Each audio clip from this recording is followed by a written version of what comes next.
Hi all, I'm Samriddhi Banerjee and welcome to my channel The Mad Reader.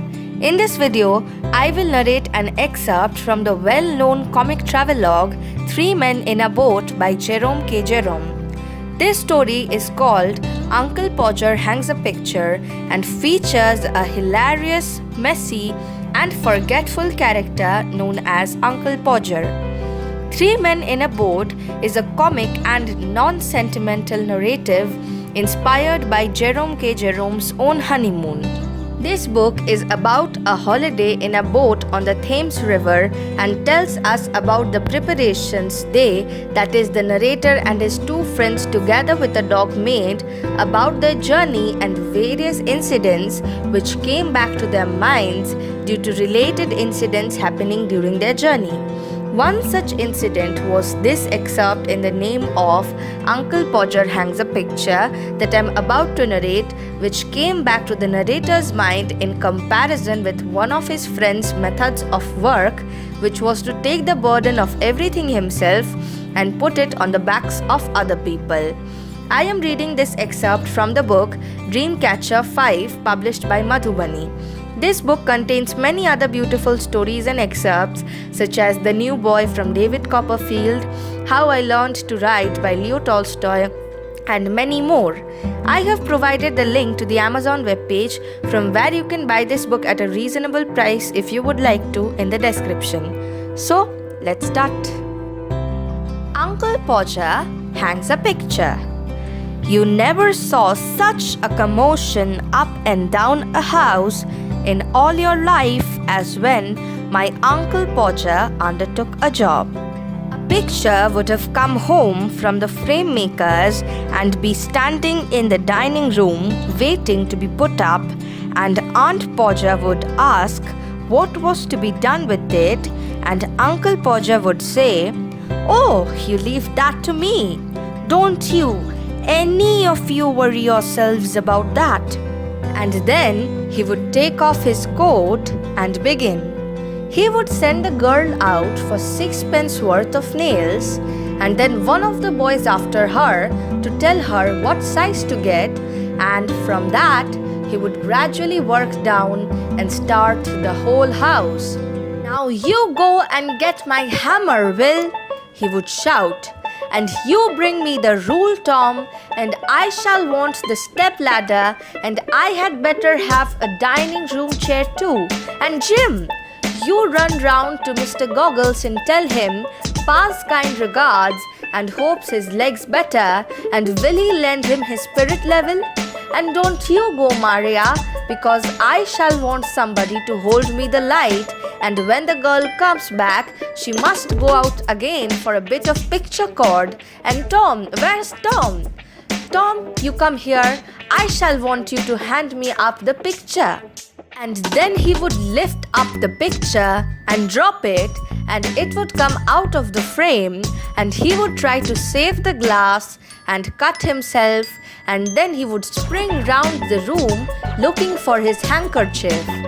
He could not find his handkerchief because it was in the pocket of the coat he had taken off, and he did not know where he had put the coat, and all the house had to leave off looking for his tools and start looking for his coat while he would dance around and hinder them.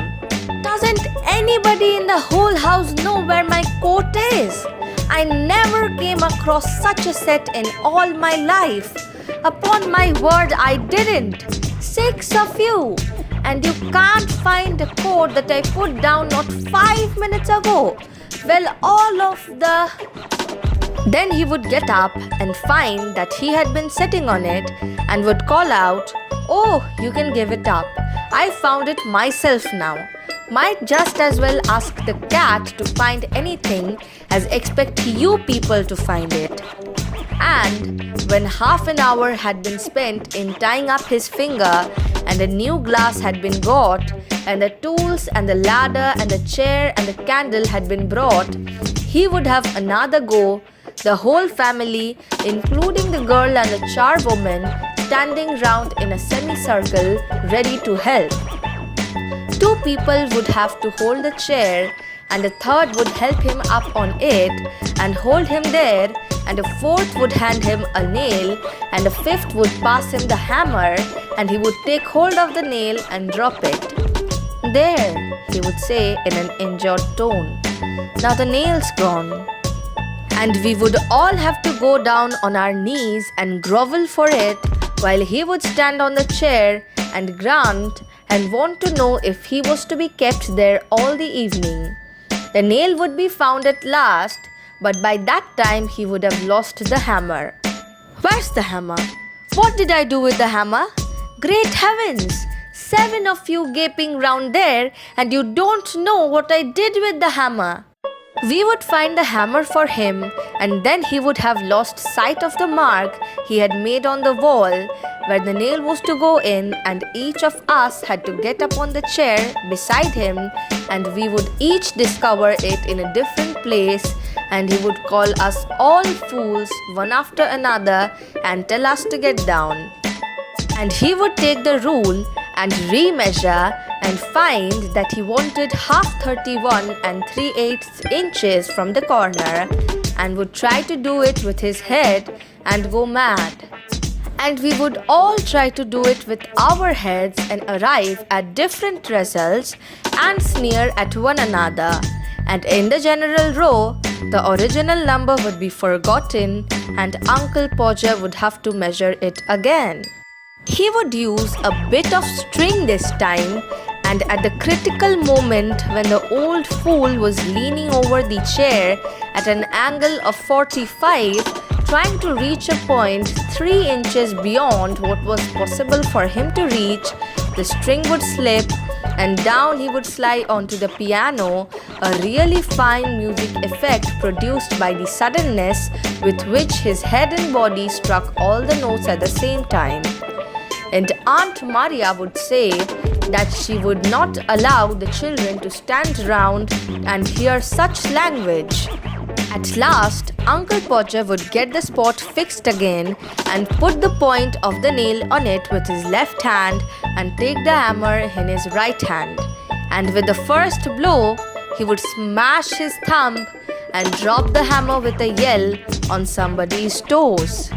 Aunt Maria would mildly observe that next time Uncle Podger was going to hammer a nail into the wall, she hoped he would let her know in time so that she could make arrangements to go and spend a week with her mother while it was being done.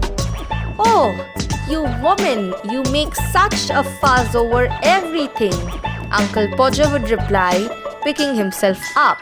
"Why, I like doing a little job of this sort."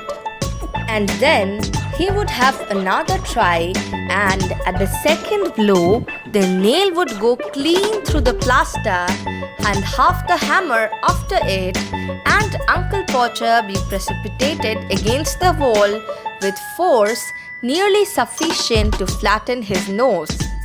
Then we had to find the rule and the string again, and a new hole was made, and about midnight the picture would be up, very crooked and insecure, the wall for yards round looking as if it had been smoothed down with a rake, and everybody dead beat and wretched except Uncle Podger. "There you are," he would say, stepping off the chair onto the charwoman's corns and surveying the mess he had made with evident pride. Why, some people would have had a man in to do a little thing like that. Well friends, that was the end of this story. If you liked it, do click on the like button and don't forget to subscribe to my channel and press the bell icon.